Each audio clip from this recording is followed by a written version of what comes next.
I'm actually shocked that the Prime Minister himself has kind of opened the door on free hits at me from anybody who wants to make them throughout the summer. And it's kind of whipped up a public frenzy, and it's resulted in the police having to visit my home. But this nonsense that my constituency and my constituents have been ignored, it is nonsense. Rishi Sunak became Prime Minister without a single member's vote or a vote from the public. No one has voted for him to be in that job. There's been no emergency fiscal measures, no emergency budget, no debate. There is no plan. It didn't need to be this way. It didn't need to be this way. In June, you said you would resign with immediate effect. Why has it taken until the end of August for you to do so? Well, there are a number of things I wanted to do. One, as you know, was to obtain a kind of paper trail around the conversations that took place over my exit from Parliament. And the reason why is because I informed the Cabinet Secretary, Simon Case, of my intention to exit Parliament back in July 2022. So it was always my intention to leave initially, but I became under sustained pressure from members of the Cabinet, backbenchers, senior members of my own local party and association. In fact, it became quite intense, the pressure not to go and to stay until the general election and not to put the party through another damaging by-election. But as you know, I've started writing a book into what happened to Boris Johnson and to Liz Truss, having been first-hand and witnessed what happened to them both. I started kind of doing my own investigation, and it became quite apparent to me then that I couldn't remain as either a backbencher, a minister or an MP, knowing what I knew and being the author of a book which was about to expose a democratic corruption at the heart of the Conservative Party. So there was no one issue. I had these things that I was juggling, people begging me not to cause a by-election, particularly following the two disastrous losses and narrow hold that we've recently just had.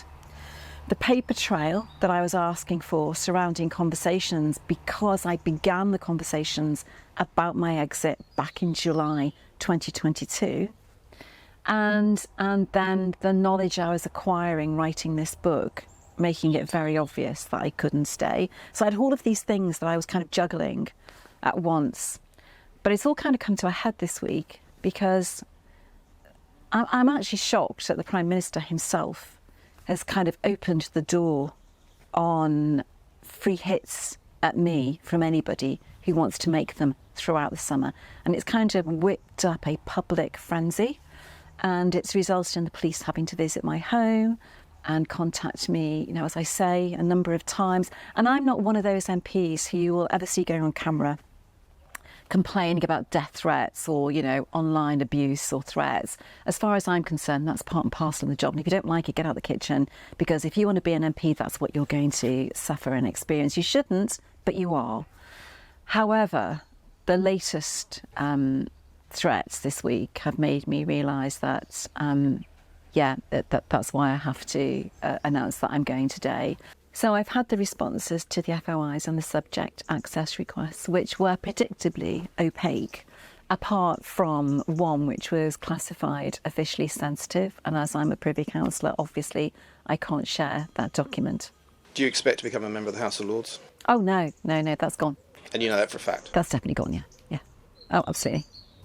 You talk about this undemocratic cabal, which you will expose in your book. Are you saying the Prime Minister is part of that?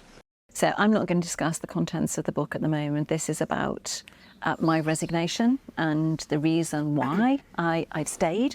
And I think it's also important to make the point, actually, which I do in my resignation letter, is that this nonsense that my constituency and my constituents have been ignored, it is nonsense. I have a team of very professional 4 caseworkers who have been working diligently throughout the summer, as have I. My constituency has not been neglected. And that's something I wanted to put right in this letter. But of course, that's something the Prime Minister also knew. So I'm very disappointed that the Prime Minister chose to go out, make comments that my constituents were not being represented when he knew that they were. Your resignation letter is very personal about the Prime Minister, and you say he's unconservative. How can you justify that? in so many ways. Almost, not only did we see the kind of like almost the drive-by shooting of Boris Johnson and Liz Truss. You know, we've had 4 prime ministers who've all been removed from office without any of them having lost a general election, which is actually quite bizarre and undemocratic. There are a small group of very powerful men, both at the heart of the Conservative Party and at the heart of Downing Street, who very much control events. And I don't think many people are actually aware of that. And that's one of the things that I've uncovered in the book. But what it also represents is an absolute democratic corruption at the heart, or a corruption of democracy, rather, at the heart of the Conservative Party. Rishi Sunak became Prime Minister without a single member's vote or a vote from the public. No one has voted for him to be in that job, nobody.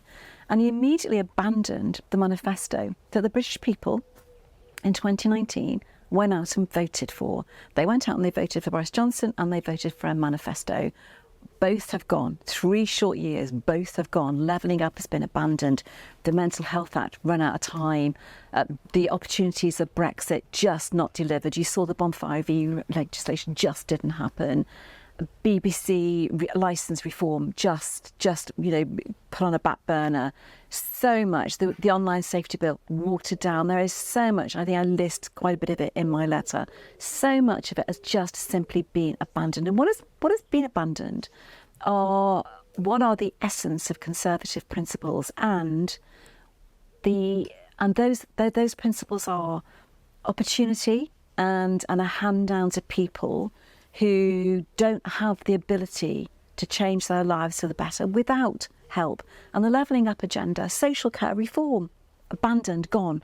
And it was only going to cost £1 billion in 23-24. I'm a working class Conservative. It's the reason why I'm an MP. I was very, very much supportive of Boris Johnson's levelling up agenda, which to me just represented putting a strong hand down to help those in communities who just couldn't help themselves, to give them a chance to better themselves and to better their lives. But what Rishi Sunak done is abandoned all of that. But how do your colleagues feel about you inflicting a by-election on this government? So, I've been under sustained pressure from my colleagues not to call a by-election. And that pressure's been from people who are in the cabinet today, friends of Rishi Sunak's, people who are former cabinet ministers, people in my own local party association, senior members of my own local party association. But I'm afraid it has to happen. And, the thing I can't get my head around, and no one can get their head around, is it didn't need to be this way. It didn't need to be this way. Who do you think will win the by-election? I think Mid-Bedfordshire will hold it, despite the fact that there's no love out on the streets for Keir Starmer. I think it will be held. When I arrived in 2005, the Conservative majority was only 8,000.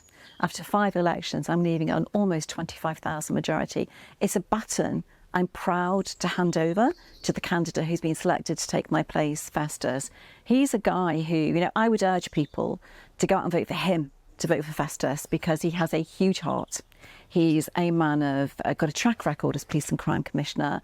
He is somebody who is a good man, a good individual. And I think he will honestly speak out for people of Mid-Bedfordshire. And I think because of Festus and his personality and his charm, his openness and his good, huge heart, I think people will recognise that and see it. You can't help but do so when you meet him. I think people will recognise that, they will see it, and they will vote for him. They won't vote for Rishi Sunak, they will vote for Festus. And I think that's why Mid-Bedfordshire will hold the seat. I'm not sure I hope Festus returns to the 25,000 majority. I'm not sure that will quite happen. It took me 5 elections, but I do wish him all the best and hope he wins.